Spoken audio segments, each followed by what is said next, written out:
जिस प्रकार का आर्थिक संकट अमेरिका में, यूरोप के कई देशों में पैदा हुआ, उसका सोर्स बहुत सारे लोग मानते हैं इस बात के dirty money is the reason for that, why it has destabilized banking institutions. And then America, Germany, France and several important countries brought pressure on the UN and had the UN Security Council pass a resolution against corruption and black and dirty money. They call it dirty money, we call it black money. और उसके परिणाम स्वरूप Switzerland has had to concede. As I said yesterday in my speech also, they have passed a resolution on Restitution of Illegal Assets Act. This Parliament has passed an act. And while inflation and corruption have been discussed by the Indian Parliament, पिछले 2 साल में उस पर चर्चा हुई है, कई बार हुई है, काले धन पर चर्चा नहीं। प्रयत्न होगा कि यात्रा 20 तारीख को समाप्त हो, उसके तुरंत बाद 22 तारीख से जो शीतकालीन अधिवेशन शुरू होने वाला है उसमें उस पर फोकस डाला जाए पूरा, और सरकार से जितनी जानकारी हम ले सके वह ले, और सरकार को जिस प्रकार के कदम दुनिया के बाकी देशों ने उठाए हैं अपना अपना धन वापस लेने के लिए, और उसमें प्राय सफलता पाई है, हम भी सफलता पाए ये कोशिश करेंगे। कई बातें समझ में नहीं आती कि हमने जो एग्रीमेंट्स किए हैं स्विट्जरलैंड के साथ वो प्रोस्पेक्टिव क्यों किए, और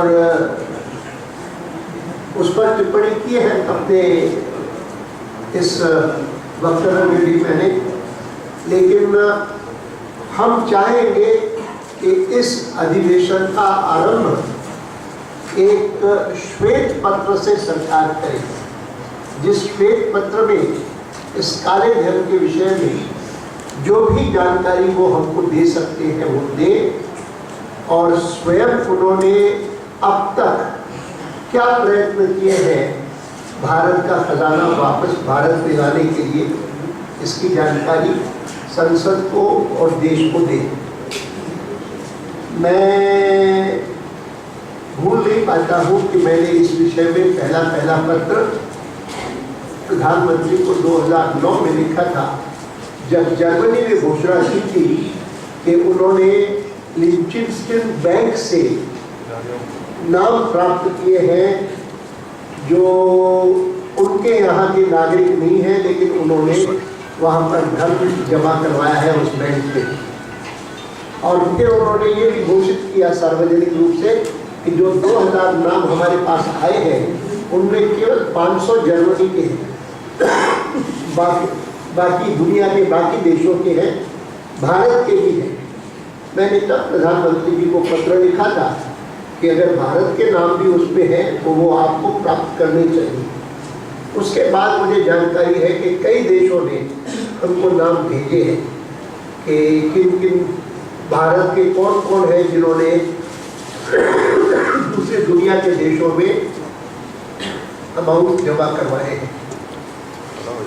देश को पता नहीं, कहते हैं कि पार्लियामेंट सुप्रीम कोर्ट में जब ये मामला आया काले धन का, तब एक सील्ड लिफाफे में सरकार ने कुछ नाम सुप्रीम कोर्ट को दिए हैं।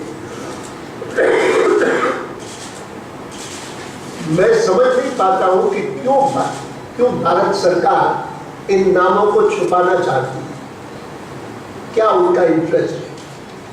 इन नामों को घोषित करना चाहिए, भारत के नागरिकों को भी पता लगना चाहिए कि किन किन लोगों ने बिना अनुमति के, जिनका अधिकार है, जिन्होंने अनुमति ली है, कोई बिजनेस करते हैं बाहर, जिसके कारण उन्होंने विदेशी बैंकों में रखना जरूरी है, वो बात अलग है। लेकिन जिन्होंने इलीगल रूप से विदेशों में बैंकों में, विदेशी बैंकों में पैसा जमा करवाया है, उसको एक्सपोज करने में भारत सरकार को संकोच क्यों है, यह मैं समझने में असमर्थ हूँ। मैं चाहूँगा कि आने वाले सेशन में इन सब विषयों पर विस्तृत चर्चा हो। इस आज के वक्तव्य में, क्योंकि यह यात्रा सुशासन और स्वच्छ राजनीति के लिए है, मैं मानता हूँ कि चुनाव सुधार भी उसका एक महत्वपूर्ण अंग है। मुझे इस बात की खुशी है और प्रसन्नता है कि संसद में चुनाव सुधार का की पहली पहल मेरे वरिष्ठ नेता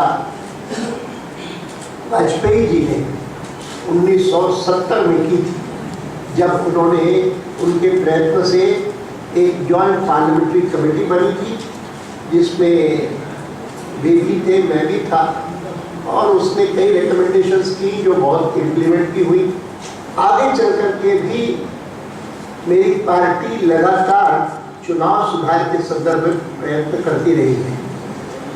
आज मैंने फिर से public funding of elections to reduce the influence of money power in elections, उसकी मांग फिर से की है। और एक विषय की और मांग की है कि जब भारत का संविधान बना 50 में और हर 5 साल बाद लोकसभा और विधानसभाओं का चुनाव होगा, ये निर्णय हुआ, तब कल्पना यह थी कि साधारणतः लोकसभा और विधानसभा के चुनाव साथ साथ होंगे। पहले 3 चुनाव साथ साथ हुए, 52 में, 57 में, 62 में।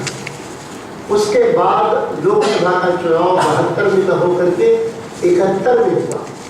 तब से लेकर के डीलिंकिंग हो गया और फिर वह डीलिंकिंग आगे चल करके धीरे धीरे करके ऐसी स्थिति पैदा कर चुका कि प्रायः हर ऑल्टरनेट ईयर हिंदुस्तान में या जनरल इलेक्शन होता है या लीग जनरल इलेक्शन होता है। अब अगले साल फिर से 4-5 विधानसभाओं का चुनाव होगा, उसके अगले साल फिर 3-4 चुनाव होगा। ये जो क्रम लगातार चलता रहा है, मेरा ये मत रहा है कि ये गवर्नेंस को अफेक्ट करता है। 6 साल हम जो सरकार में थे, हमको बार बार अनुभव होता था कि कोई निर्णय करते ही कोई कहेगा कि नहीं अभी इसका निर्णय मत करो, अमुक प्रदेश में अभी चुनाव होने वाला है, ठीक है, इसीलिए उसको स्थगित किया जाता था। This affects governance, this is not good for good governance. मैंने इस विषय में एक बार डॉक्टर मनमोहन सिंह जी से और प्रणब मुखर्जी से पिछले साल बात की थी। उन्होंने कहा कि सिद्धांत हमको ठीक लगता है और मैंने कहा फिर इस पर विचार किया जाए, पार्टियों से भी सलाह की जाए। मेरा सुझाव होगा कि व्यवस्था ऐसी हो कि जिसमें the सिंक्रोनिटी of Lok Sabha and Assembly elections can be restored, and not only restored but elections be held after a definite term. America का ओबामा का इलेक्शन पता है जब अगला कब होने वाला है। इंग्लैंड में भी नई सरकार आने के बाद उन्होंने इस दिशा में सोचना शुरू किया है कि हमारे यहाँ पर भी डेफिनेट डेट होनी चाहिए जब हाउस ऑफ कॉमन्स का इलेक्शन होगा। भारत में भी इस दिशा में हमको सोचना चाहिए और निर्णय करना चाहिए, ये मैंने सुझाव दिया है। मैंने कुछ सवाल 2-3 दिन पहले पूछे थे कि भ्रष्टाचार की इतनी चर्चा हुई है भारत में, संसद के भीतर, संसद के बाहर।